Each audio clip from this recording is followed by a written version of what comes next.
Bonjour, je m'appelle Emma et bienvenue à ma chaîne. Aujourd'hui, on va discuter sur le concept de la ville du quart d'heure.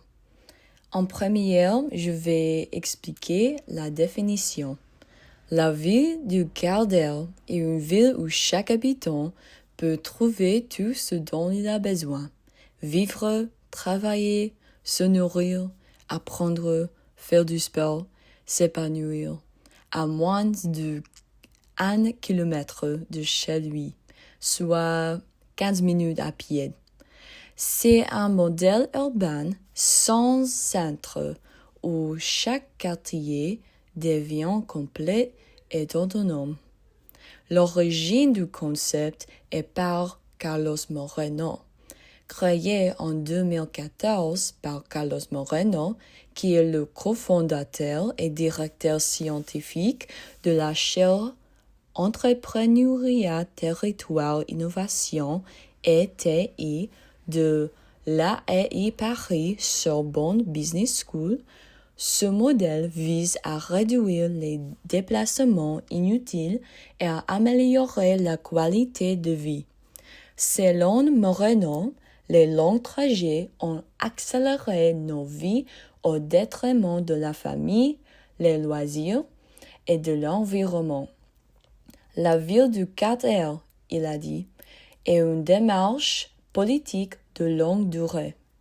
En ouvrant l'accès de tiers-lieux et des espaces de coworking aux personnes qui peuvent télétravailler, la ville du quart d'heure leur permet de gagner du temps, ce qui se traduit par une meilleure conciliation entre vie professionnelle et vie personnelle. Des tiers-lieux sont un espace d'interaction sociale initié par les citoyens, où une communauté peut se rencontrer, se réunir, échanger et partager des ressources, des compétences et des connaissances. Ceux de Paris et de France en général sont généralement situés dans des bâtiments publics inoccupés, tels que d'anciennes écoles, des bureaux administratifs vides, des terrains vagues ou des entrepôts abandonnés.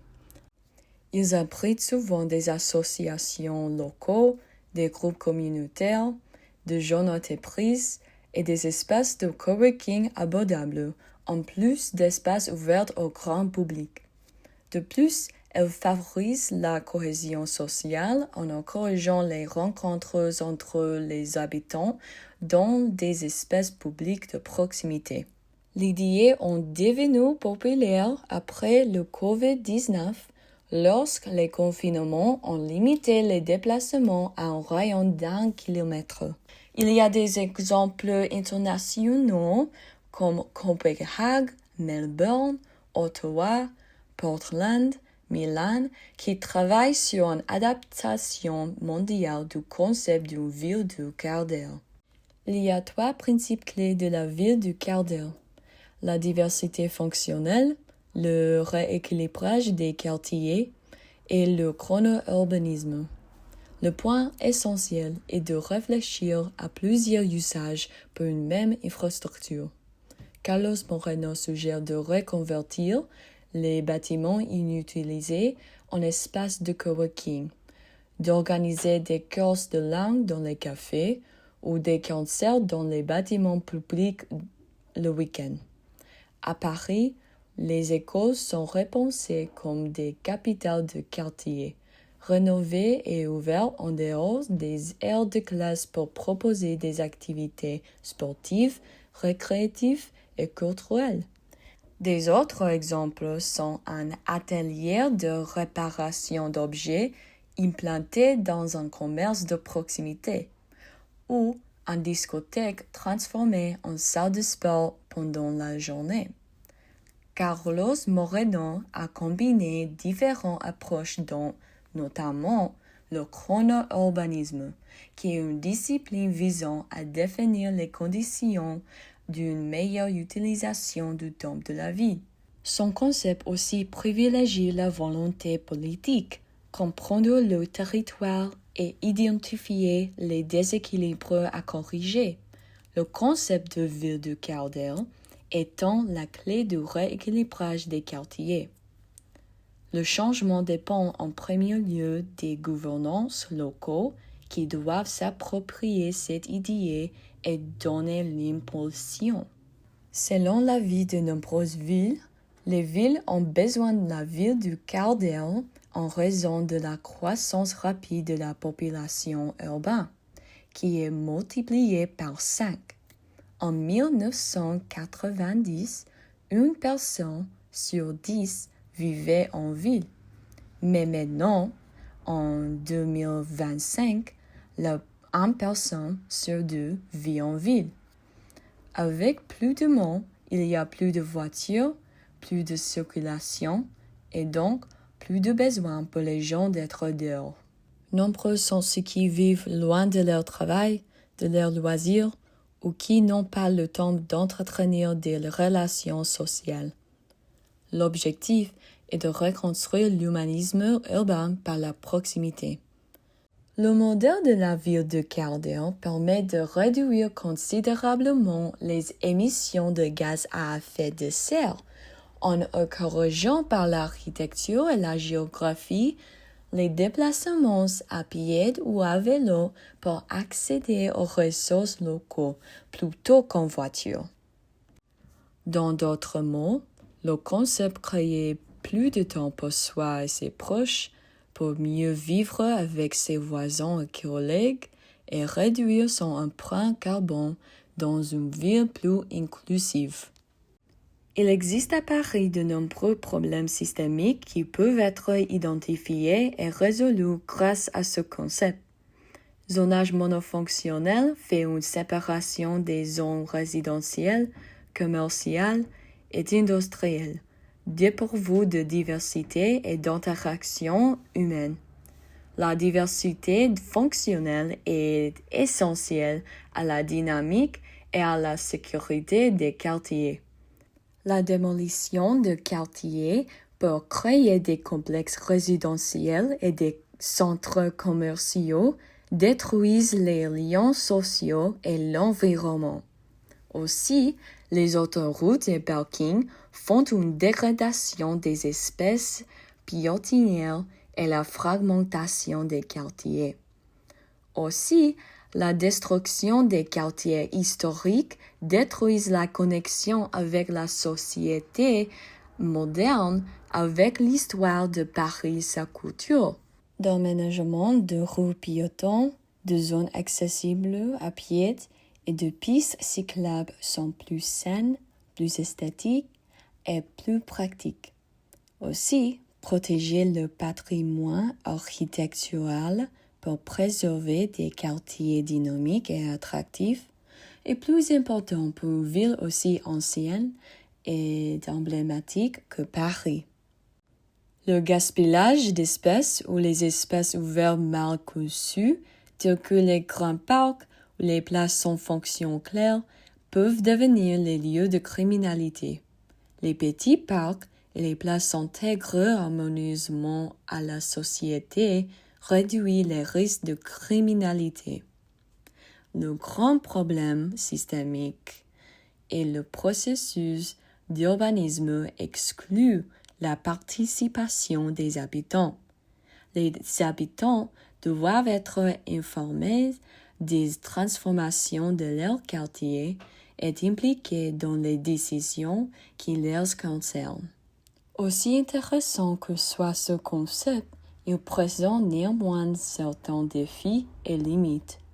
Il existe des difficultés liées aux inégalités entre le centre et la périphérie de Paris, aux infrastructures routières et aux politiques existantes. Certains estiment que cela nécessite une forte densification urbaine, ce qui le rendrait applicable principalement aux centres-villes déjà développés, au détriment de zones périurbaines et des banlieues.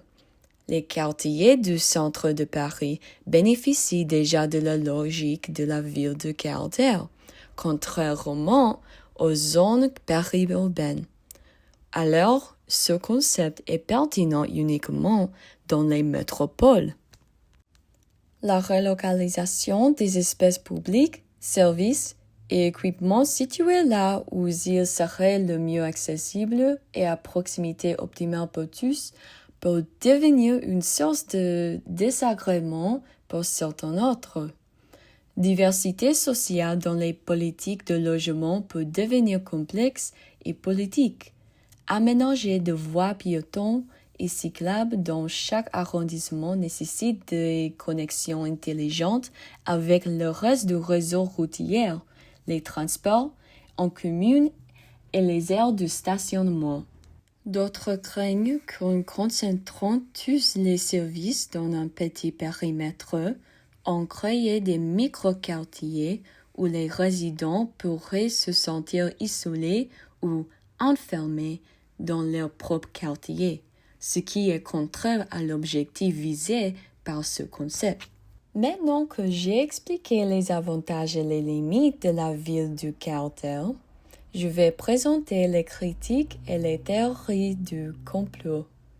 Il y a beaucoup des allégations contre Carlos Moreno que ce concept fait des restrictions à la liberté, à leur vie. Ces complotistes circulent des informations et menacent de mort contre Moreno. Les complotistes voient dans cette ville du caractère un moyen de priver les individus leur liberté. Des complotistes britanniques ont proféré des menaces de mort contre Carlos et sa famille. Un sondage publié en juin permet de mesurer la suspicion. 33% des Britanniques pensent que les propositions de Moreno servent à satisfaire la volonté du gouvernement de surveiller les citoyens et de restreindre leur liberté en leur retirant le droit de conduire. Ils craignent également une augmentation des embouteillages si le concept est mal mis en œuvre. Les adeptes terroristes du complot pensaient que cette approche locale faciliterait la surveillance des déplacements de population par le gouvernement, à l'instar du concept de grande réinitialisation ou de confinement climatique. Ces théories ont été alimentées par la pandémie de COVID-19 et par les théories conspirationnistes néfastes propagées par ceux qui rejetaient la pandémie et l'importance de la distanciation sociale, ou qui étaient mécontents des restrictions de voyage déjà strictes. Maintenant que la COVID-19 n'est plus une pandémie, les complotistes et les influenceurs d'extrême droite perçoivent cette approche comme un complot totalitaire, une perversion ordie par des bureaucrates tyranniques ou la qualifient de concept socialiste. Donc, on craint qu'elles exacerbent les divisions de classe au lieu de véritablement corriger les inégalités et qu'elles n'empêchent les personnes à faible revenu de vivre dans certaines zones ou d'y accéder, comme la gentrification. Malgré les critiques et les théories du complot, il est clair que le concept de la ville de caractère représente l'avenir. Le futur de la vie urbaine priorise ville sans centre, reconquérir les temps, cohésion sociale, durabilité, mobilité et qualité de vie. À mon avis, d'après mon expérience, lorsque je vivais à Paris, j'adorais le concept d'une ville de caractère. Pouvoir aller à pied en 15 minutes à l'école, à une épicerie, à des cafés, des musées, des bibliothèques, des salles d'études, ou courir le long de la Seine ou dans les parcs m'a permis de profiter d'une meilleure qualité de vie et d'une expérience plus enrichissante à l'étranger. C'était aussi plus sûr en tant que femme de me déplacer à pied près de chez moi.